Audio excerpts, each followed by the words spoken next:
We are now heading into the first technical presentation of the day.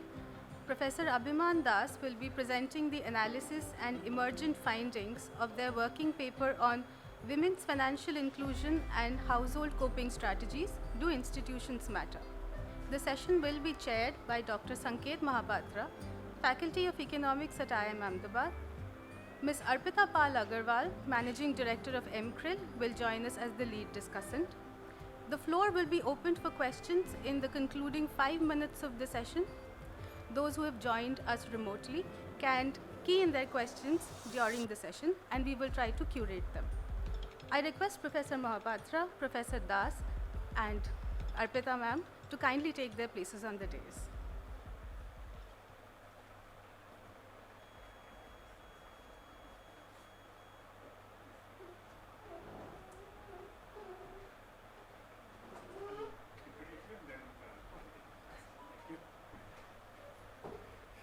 Good morning, everyone.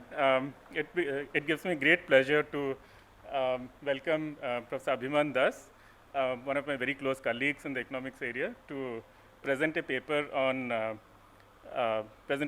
women's financial inclusion and household coping strategies. Do institutions matter? So Professor Das has been the RBA chair in finance and economics. He also heads the Mishra Center for Financial Markets and Economy, and he is a very active researcher as well as quite involved in the policy dialogues. So I'll hand over the floor to Abhiman. Thank you.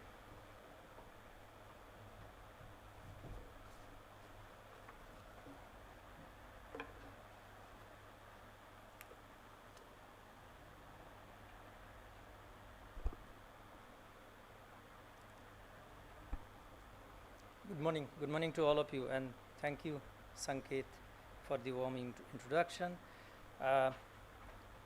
Anirudh was to present this paper and he fell, I should not call he fell ill, he was still I think waiting for his COVID test report, so he couldn't make it here.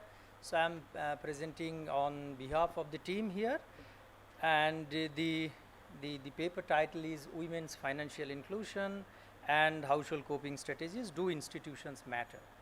Okay, I think those of you who have entered this room, you have been seeing everywhere we are showing up something women's agency. So let me start from that basic I think nuances of women's agency, and then take it forward all the steps towards understanding women's agency and what could be a trigger for women's agency. Hari has made some of my part quite easier because he has already highlighted few things. So in terms of definition, if you talk about women's agency, it is effectively the ability to identify goals or make choices, and then not only these two, women should be able to act upon them. This is what is most important, or maybe the third component is also most important, identifying goals or making choices and then act upon them. And then women's agency could be manifested in many ways. It could be in the household, it could be as an individual, it could be along with the family, it could be through participation in community, could be participation to the political process, it could be in participation for formal or informal institutions. So in many ways, this agency has its own effect on welfare of the family. This is the basic, I think, foundation on which we are trying to drive the understanding of financial inclusion. When I am talking about financial inclusion, effectively I am talking about as a trigger or a mechanism to push for this agency issues. Okay, so I am not very sure how to pose this problem, but let me take the route of what Hari was talking about. Let me pose this problem again from the household and household from the individuals to household, and then households to community, and let me overlap on, I think at the top of it, the macro policies also. Okay, so it starts from individual, households, village, and on top of it we are going to get the macro policies. A macro policies would be driven by primarily both the macro policy wing.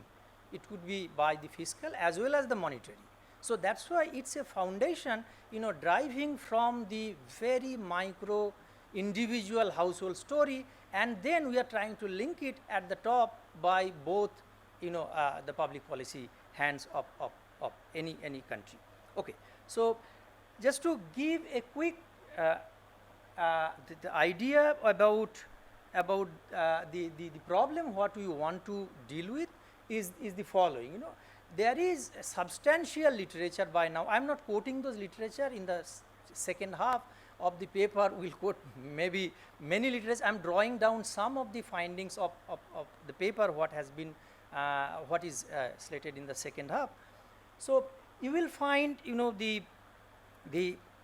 it suggests if women have decision making ability or lack of it, there are adverse effect on many things. It could be on physical capital, it could be on social capital, it could be education related, it could be on even human capital where network effects are actually minimized.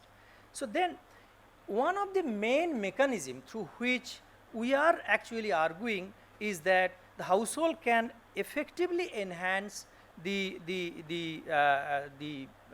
decision making. It is through the financial inclusion, and what we are telling the bank account ownership is providing them a channel to exercise the control of individual as well as household resources. So in a way this is providing a kind of endowment effect to individual as well as the household level.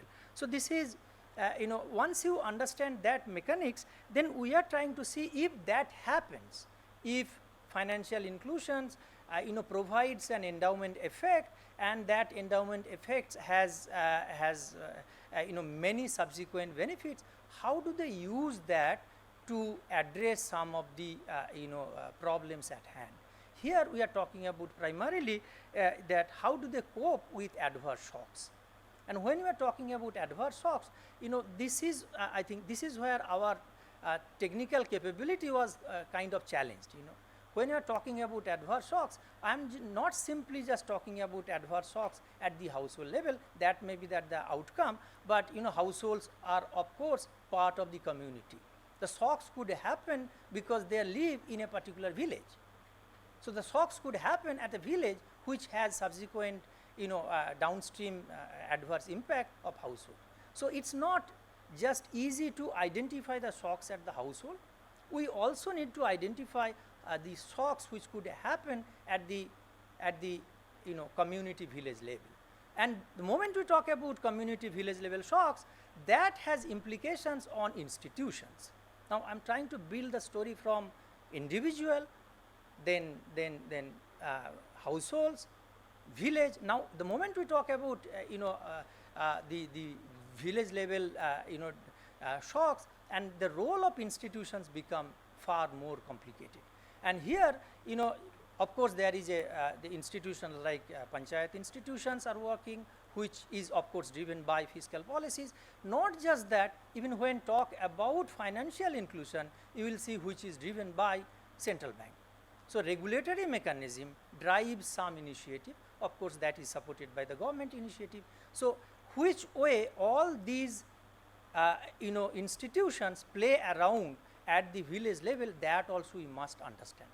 So the idea is to identify the shocks at household level, constrained on the shocks or the condition on the shocks where households reside. So this is the basic premise on which we want to take it forward, and in this process what we are trying to do is that if financially, if a particular household or a particular women is financially included, what happens to her coping strategy. I think this is the story you will find in two, three slides. I'm just, when you talk, let me take you through little I think deeper into the shocks what we are trying to explain here. First is the shocks could be idiosyncratic. The idiosyncratic shocks primarily at household level. It could be suddenly you find a death in the family, or death of a earning member. How do you cope with this? This is the idiosyncratic shocks what we are trying to address, and then at the same time you have covariate shocks. Covariate shocks are primarily the shocks which are happening at the village or community level. So we are going to our effective strategies would be to the households facing a shock. At the same time household resides into a village, village is facing a shocks. So these two types of shocks we want to capture. Effectively we want to endogenize both, so that we can actually take them together, not in isolation. So the third point, what as a problem what we are going to do is I think the from households to, is there any difference we can make, or significant ways we can understand the if the decisions are moved from households to a collective at a from individuals to household level. And when I am talking about collective decision, collective could be as a family, but still which gives preference to women's views. That is what is important for us. And now if the evidence showing that bank account ownership strengthens females agency, which has been the basis of which of the research, that could lead to decision making power within households, and then female may be in a better place to anticipate to respond to these shocks. That's the driving force for the research of this one. Now, if in terms of leading this discussion to financial inclusion, how do you link this the what is happening to the household level, and household wants to address those shocks? How do you link these two? Because the way we find it, households are facing, or at individual level as well as household level, there are usual adverse selections and moral hazard problem. And take the example, women who live in a poorly governed village, the moral hazard problem not just at the individual or household level, same thing could happen for the village community level also.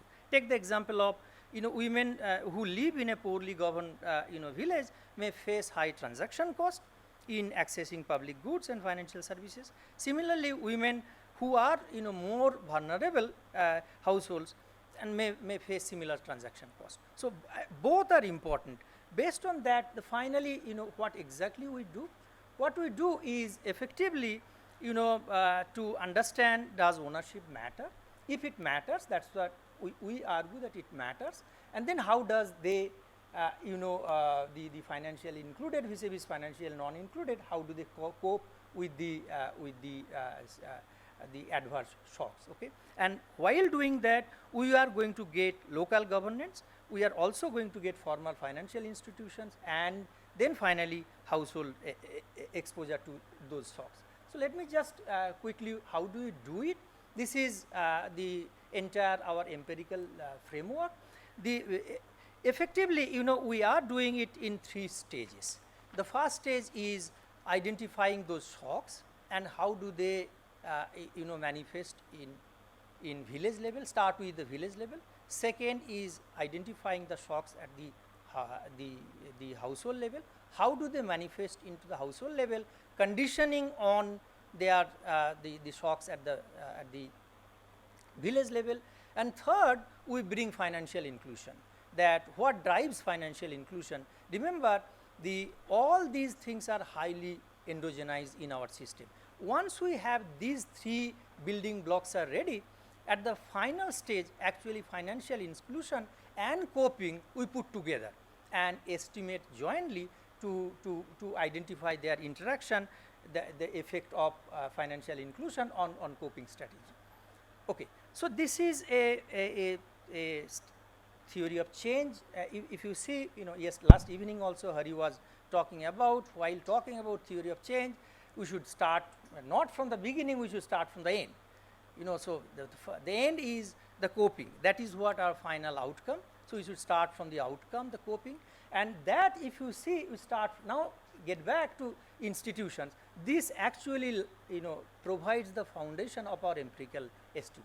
So there are institutions which are local government financial institution that has impact directly to household shocks, also at the same time has impact on village vulnerability. So both are driving together, through the village also this is driving household vulnerability, and building to the story of household vulnerability to household financial inclusion, and then the part what you can see, the dotted part, which is unobserved, this is where I am talking about triggering agency, and that leading to finally the coping strategies.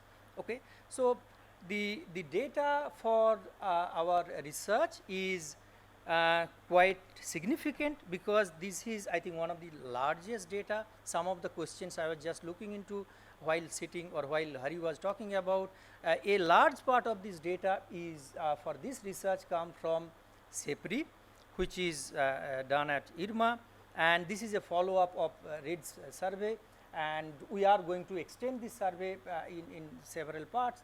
I think Hari spoke about it. In terms of coverage, it covers 4.2 lakh members, 92,993 households, and 13 states. So it's a huge cross section across most of the states in India, and the survey has primarily two components. It has a village level survey, community level survey, and at the same time we have household level questionnaire, which is a census. So it covers all these households. The moment a village is selected, all the households of the villages are covered in the survey. Okay, that's census. Okay.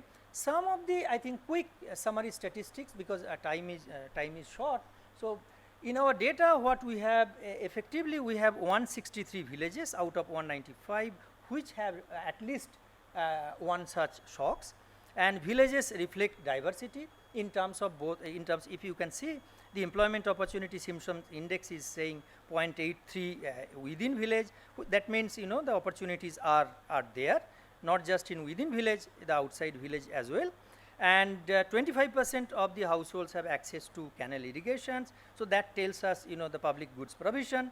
Female participation in Gram Sabha and other communities, you can see females are actively participating in those so-called village institutions.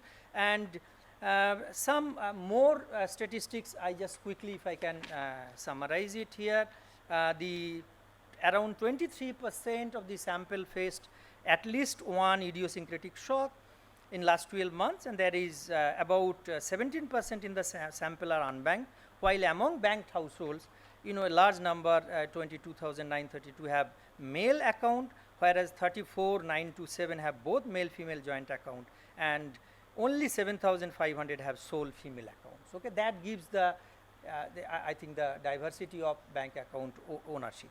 Okay, and average consumption is, this is another very special data where we have both consumption and income, which has been one of the key problems in many other surveys. Okay, but here we do have both consumption and income. Okay, so just to give you an idea about the coping strategy, I think this is quite nice. You can see that in terms of coping strategy, I am talking about households coping. There are many coping strategies. What in our studies, what we have included are basically these 5 coping strategy. We have put them in different color because we are trying to group them. The first 4, first 3 1. While grouping them, we are not necessarily making a order. We are not saying which is more riskier or which is less riskier. So this is also telling us, while doing econometrically, we are not doing an ordered model, we are just doing a standard model here. So initially we thought we could build an ordered model, but there are issues into that. And then there are various other coping mechanisms which we could not fit into those 5. Those coping mechanism could be begging, coping mechanism would be many other ways you can deal your adverse shock. So those we put together into, that list is quite long.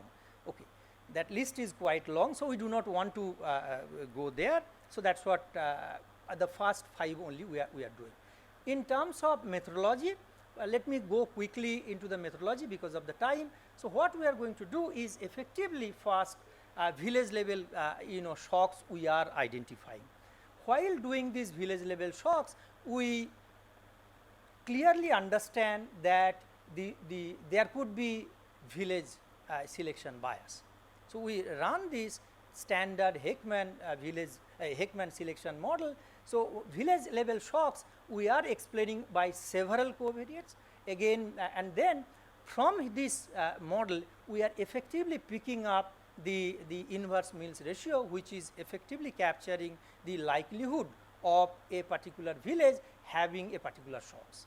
So you see that it's a selection model because villages could be self-selected. So from there we are picking up only the essence, how could you identify a village by its level of vulnerability. So that's what we are doing from the first model. And then in the second one, when we go to household level shocks, actually household level shocks are again similar nature, but we are conditioning on now the village level shocks here. Okay. So we identify village level shocks, household level shocks, and from both we pick up their corresponding corresponding likelihood to face those shocks. So we pick them up and then we bring them together into the third, which is the most important financial inclusion variable. While talking about financial inclusion variable, this is little I think little confusing because we are not estimating this equation independently. This where we are talking about financial inclusion, you have few variables like what we have given financial HVD that captures three important variables for financial inclusion. Those are distance to a bank branch, then availability of banking correspondence, and then interest rate differential. This is where I am bringing the story of monetary policy effect, and those are all endogenized in this model. Okay. So this is not about the households are talking, sorry, the village level shocks are talking about the institutions at the village level which has impact of the fiscal policy. Here we are explicitly bringing the role of monetary policy into the financial inclusion variable. So this variable and because we know how they interact, actually this is jointly estimated with the final coping variable. Okay. So this is where coping strategy, and you can see the financial inclusion variable here is effectively coming from the earlier one, which is again endogenous, and we are bringing those the IMR household shocks, as well as we are also controlling for the household level shocks which are coming for the on the right side. So just quickly go back to the results. Some of the key results or the main results I just want to highlight. Maybe because of times, maybe I may skip one or two results. What you can see across all age group, this is one of the key I think results. Probability of women owning bank account is positively correlated with their decision making. Here decision making means I am talking about their coping strategy. On an average, female in our sample are 17.6% more likely to own bank accounts. Households,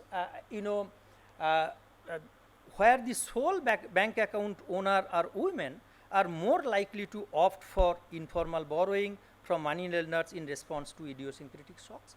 That means if they face idiosyncratic shocks, women actually going for the, but this preference actually do change if they have joint account with somebody in the family. And unbanked households are less likely to make use of transfer from relatives, although they are equally likely to borrow from informally as well. The last point from the main results I can highlight, one standard deviation increase in female inclusion increases the likelihood of formal borrowing approximately by 10% in response to health shocks, 38% in response to price shocks, and 12% in response to agriculture. These are quite significant.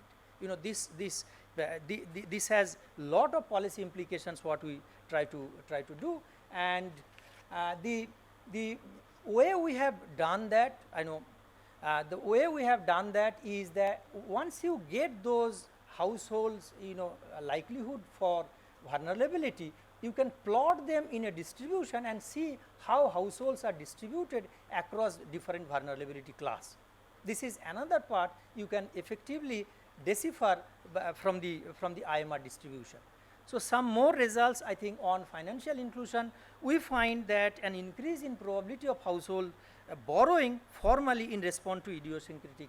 So, what you find that if a increase households borrowing gets increased in response to idiosyncratic shocks, this result is robust in different positions of the households in IMR distribution. What it means, irrespective of their vulnerability, these results hold. That means, as you increase financial inclusion, they do respond to formal borrowing, that they do cope by means of formal borrowing. Again, in terms of dimension, one standard deviation increase in female financial inclusion, vulnerable households witness an improvement in likelihood of formal borrowing by at least 1.6% for agriculture shocks, 2.1% for health and price shocks. And interesting part, they do not cope with all the shocks evenly. There is asymmetry in their response, and that asymmetry tells us couple of things. I think let me summarize a couple of things quite nicely, is that the way they respond is the first one is that people use the formal borrowing as a means of coping when they face health shock. The households do not use do not look for using formal borrowing when they face price or the other idiosyncratic shock. So, it is the health shocks I think where you find the role of financial inclusion is much more magnified. Okay. This is one, and then I think in terms of in terms of their age distribution, what we find that even when the addressing or even when coping with various types of shocks, people or the women, they identify themselves to cope quite differently. Again, there is a degree of asymmetry. You find the women in the age group of 15 to 30 are more likely to do cope something in contrast to the women who are 35 and above. This gives up more understanding about, if you think about developing financial product, you have to think these dimensions also, these dynamics as well. So, let me just conclude by saying some stakeholder implications. What you can derive from here is our research points out what works for financially included women who face adverse shocks and must take decision related to coping mechanism. These responses are not uniform and vary by age of the women and owns a bank account within the households.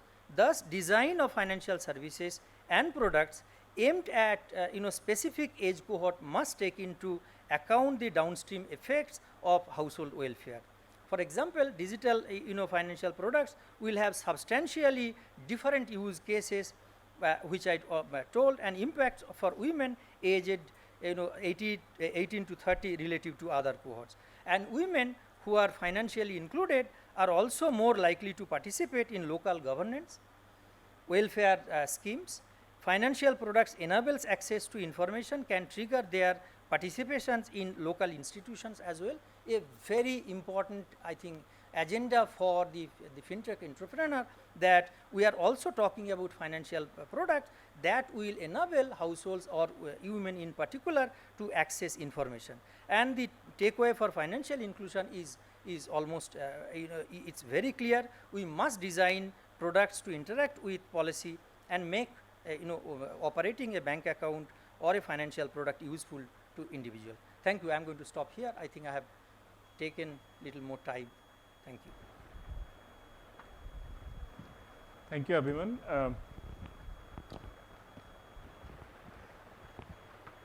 So, thank you, Abhiman, for a very interesting and very comprehensive presentation. I would like to invite Ms. Arpita Agrawal, Managing Director of M-CRIL, to comment on the study. Thank you.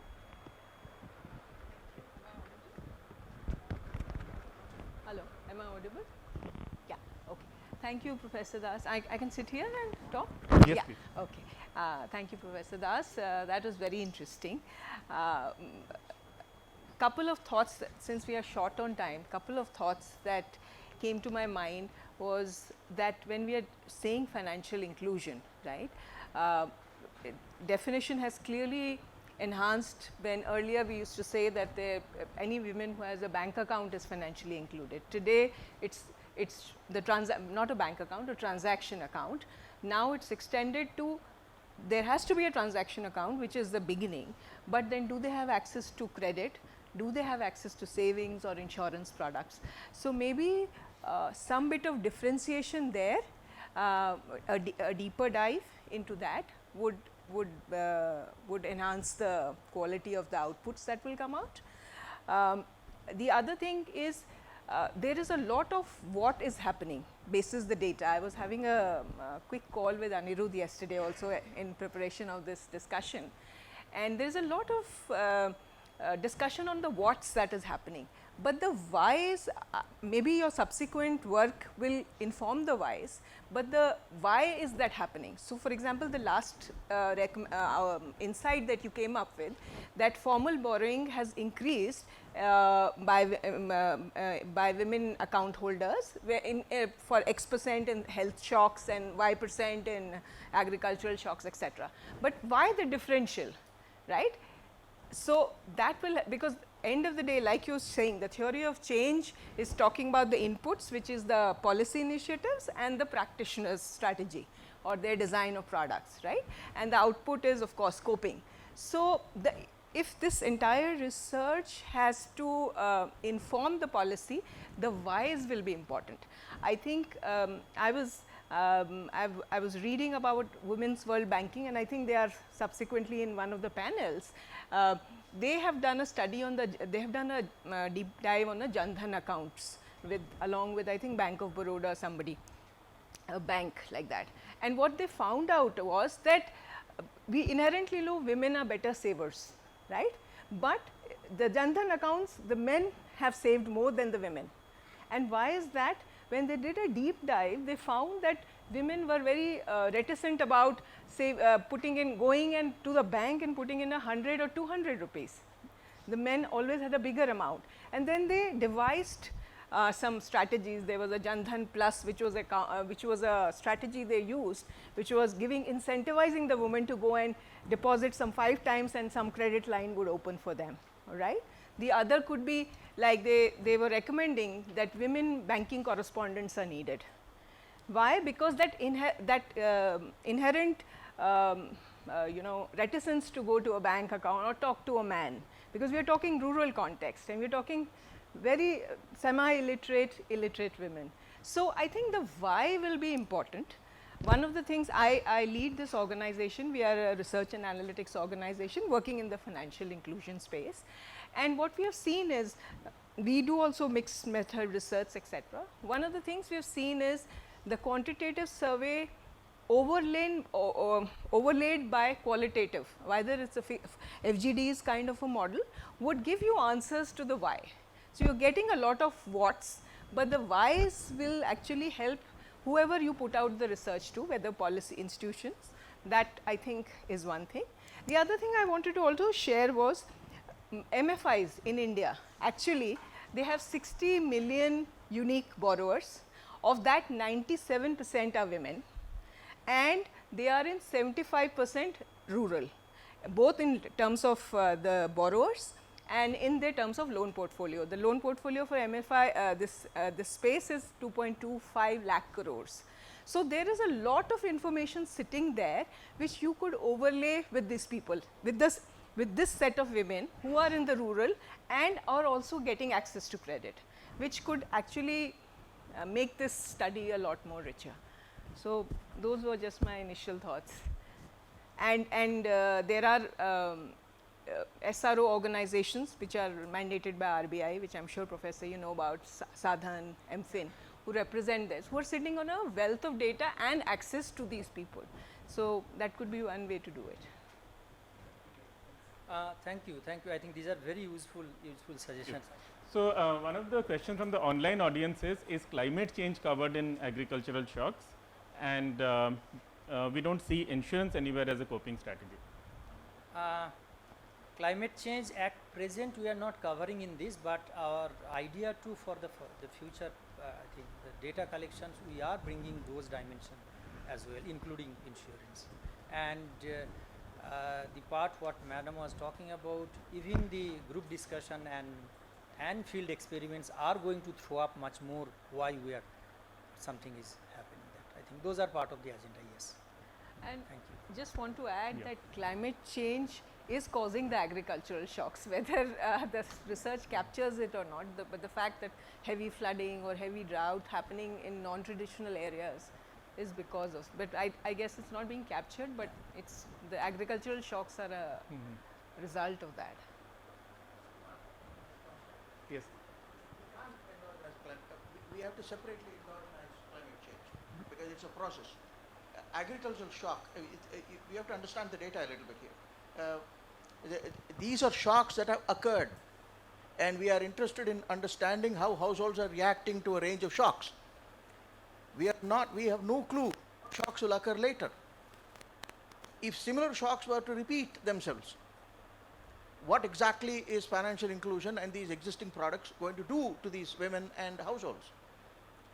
That's a very significant insight in of itself. And you must recognize that close to 30% of households in the sample are outside of the formal banking system. If you look at the first table, 30%. They are not resorting to any of these any of the formal means of borrowing. So we must understand that. And the thing about insurance, well, they are part of formal banking systems, allied banking services. That's what they are. I mean, you have an insurance, you better have a bank account somewhere. I mean, we can have hybrid insurance products which you don't have to link to bank accounts. So the results are extremely sensitive to the survey that has been carried out, and it actually reflects an underlying maximization process of households. So it is very specific. We are recognizing several things. We are recognizing that different households have a different risk profile, and they react to banking systems differently. They are vulnerable differently. So we are capturing a huge amount of heterogeneity without having to go and deal with the FGDs. We are capturing an enormous degree of heterogeneity. I mean, we must recognize what is going on here.